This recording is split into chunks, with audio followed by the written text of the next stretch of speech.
Good afternoon, everybody. This is North Node Astrology, and hopefully, I'm going to be delivering some information that may help everybody right now. Concept that I came up with actually yesterday, or something that occurred to me about astrology, right? Everything goes back to Venus, right? There's a chart that I use all the time that shows Venus at the center of it, and it's the annual perfection stuff. I know that I've showed this before, and I probably should have this ready.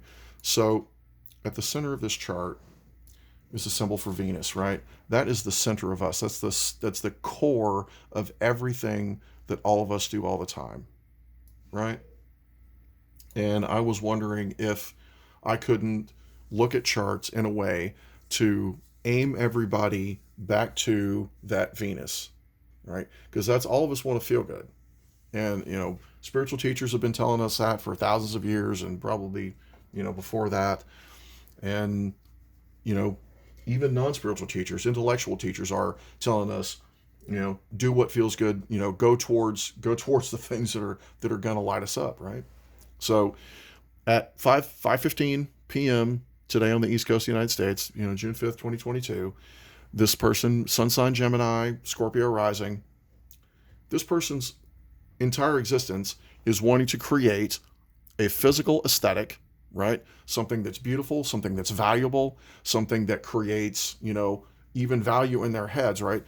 A Gemini, or this person that's a Gemini, probably feels like they can even touch their relationships, and they're going to want to, right?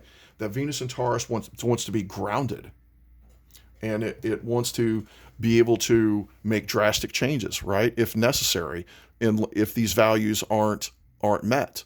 And it's that is going to be about their ego and about their creation, and that's what Leo's about, right? This moon in Leo in the 10th house, this person is going to be known for their creations, okay?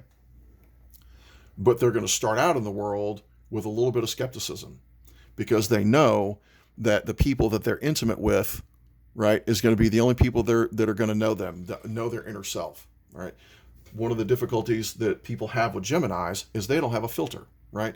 Their inner self just comes straight out in their hands and their communication, and it depends on, a lot of other things, but in general, this person, they're going to be withdrawn, right? They're going to be a little bit withdrawn. They're going to be a little bit pulled back.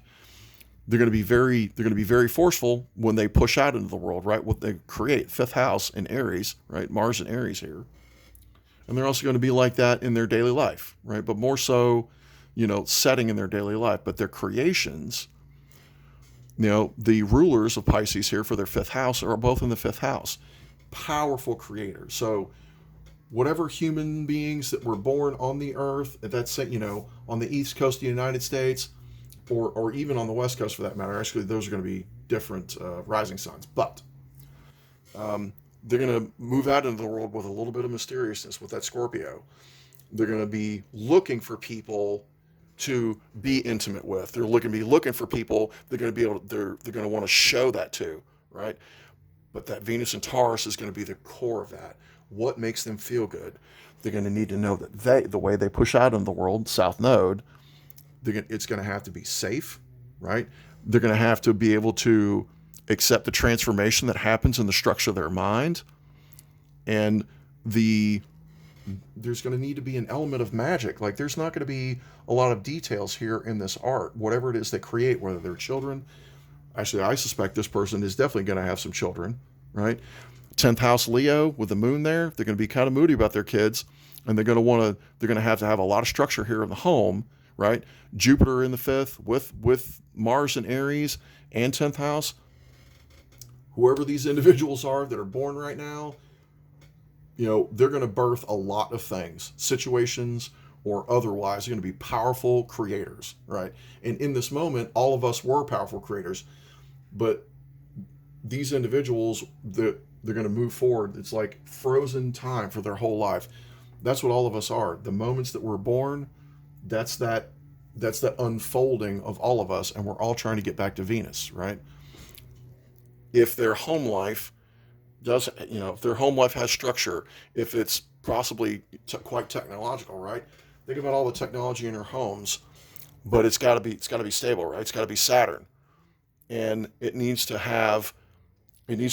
help them create, right? If it's not helping them create, they're going to get frustrated and they're going to go, wait a minute, I'm willing to make changes here. I'm going to go with another internet service provider because this is where I want to go. I want to feel good, right? And that does push, into their sixth house. And so all of these elements, whether it's their friends, the global community that they're talking to, ruled by Gemini, in Virgo in their 11th house. And so they're going to want to move forward. They're going to want to feel good in all of their relationships. And anybody that's not doing that, they're going to be willing to walk away from Uranus. They're going to want to innovate, right? They're going to want to move forward with that in a physical way. And if they don't want to move forward in a physical way, the Scorpio rising person is not going to want to deal with it, right?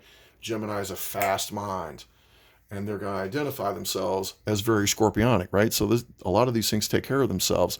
An 8th house Gemini, Scorpio rising, right? You can see how that works. But their philosophies, their expansion is going to be about emotion, right? Scorpio, that is very much, very much like them. When they expand, they realize that the squishy stuff inside the Scorpion is the stuff that moves it, right? The hard stuff on the outside is what protects them from the outside world. But it's all that squishy stuff on the inside. It's the things that they create also. They're very philosophical about that. And that Leo moon is ruling this 9th house, so they're going to have philosophies that are going to help them move forward. And then their communication is what's going to build their friendships. And as long as their relationships feel good to them, Venus in Taurus, then everything's going to go well. So hopefully that makes a little bit of sense to you guys. And I plan on doing more of these. And if I don't, get on me or something, hey, North Node, where's the next video at? And I hope you guys enjoy this, and I hope you learned something, and I hope to get better at this stuff too.